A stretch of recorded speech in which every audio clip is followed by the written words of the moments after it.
Hello again, witchy people. Another Baneful Herbs in the HedgeWitch View series, and today it's all about ivy.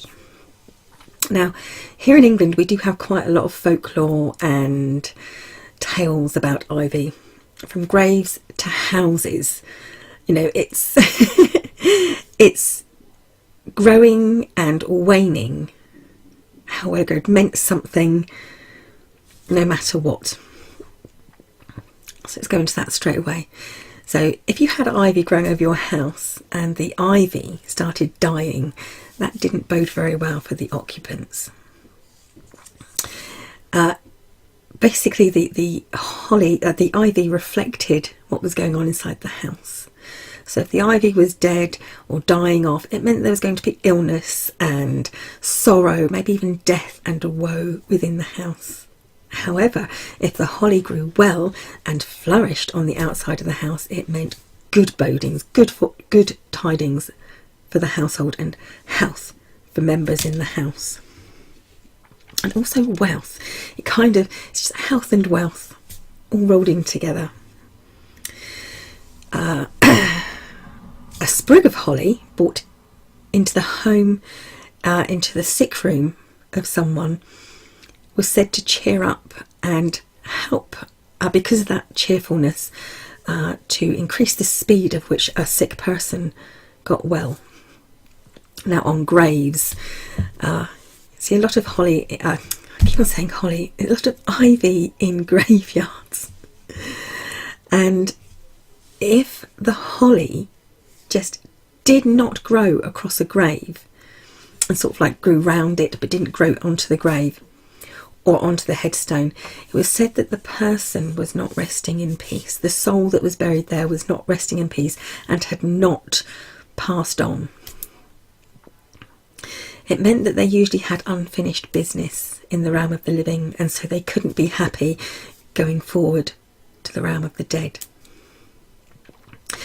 If ivy grew and flourished on the grave of a young lady, a young woman who had died, it was said that she had died of a broken heart or unrequited love.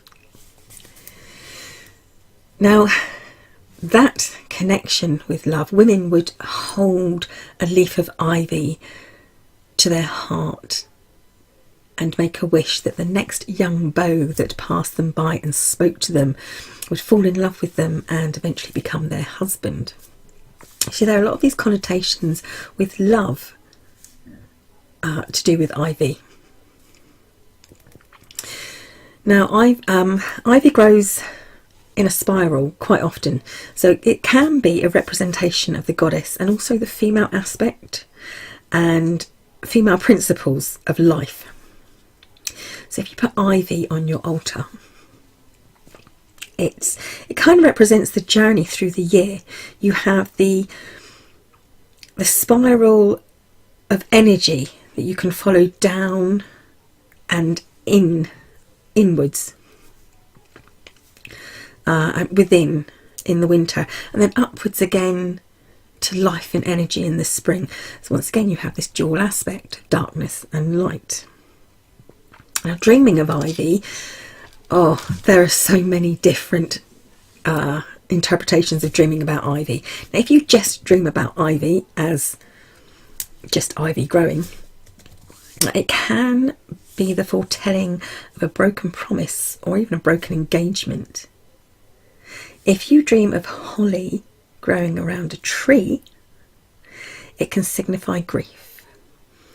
And if you dream of potted ivy, little potted ivy plant, it can mean wealth and good tidings coming your way. As ivy grows, we know that it can bind everything together that it grows upon, and it makes links between what it grows over. So it can link trees and walls and the ground to the limbs of the tree stretching up to the sky. Its plant limbs can stretch from fence to garden and garden, causing connections. But it can also grow very thick and very dense and blot out sunlight and create a darkness. And I think that is, it's like a reminder that ivy, no matter what, where there is growth and life, there can also be death and restriction. So ivy does have this dual aspect: life and death, happiness and woe, fidelity and broken hearts. However, on the whole, it tends to be quite a positive feeling that this plant can give. So brides used to have ivy in their wedding bouquets. That was very, very traditional, and that was not just for luck, but to show that they were binding themselves to their husband for life, to their partner for life. And it also signified a fruitful marriage. Holly also guards against negativity. When ivy grows up a wall, although it can penetrate into the walls, sometimes, quite often, if the wall is well built and has good foundations, the ivy will cling to it and create a barrier. And this kind of represents a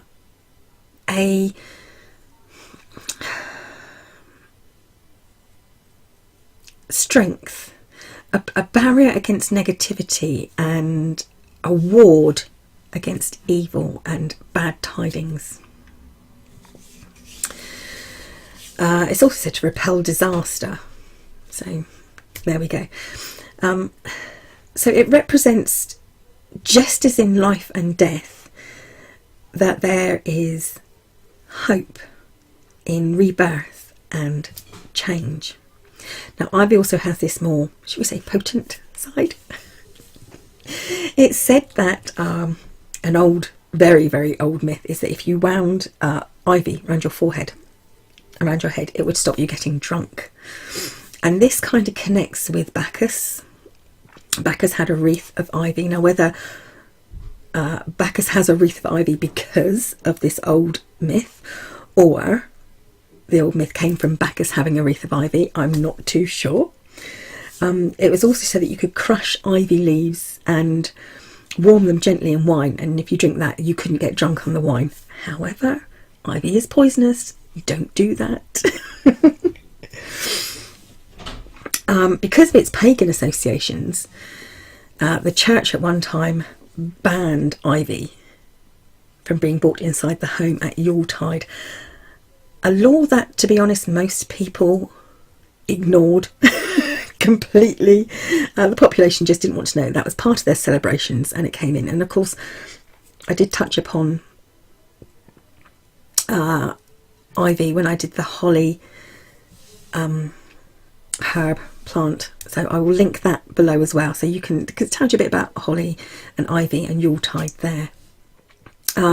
Historically, for sort of medically and for medicine, it was used to cure toothache. It was an astringent, and it was used to bring on menstruation.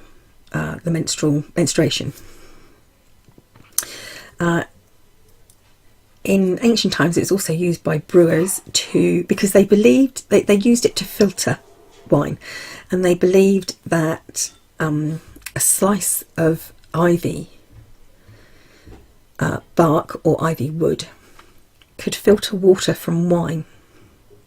And I think they believe this because ivy is a very, very porous wood, so it would soak up the colour of the wine, and that's why they believe that it was filtering. It wasn't, of course. But this kind of led to this whole inns and public houses would have holly ivy above the door, or carved into the lintels above the door, to show that they were a very good brewery. They served good wine because it was filtered through ivy. So, like I said, it must be noted that ivy is poisonous, all parts of it, whether that be the berries. It can have beautiful blackberries. My ivy quite often has beautiful, beautiful heads full of blackberries. So the berries, the leaves, the bark, the roots, it's all poisonous if ingested. So please don't. So magically you can use it for binding. You can use it for fidelity and love spells.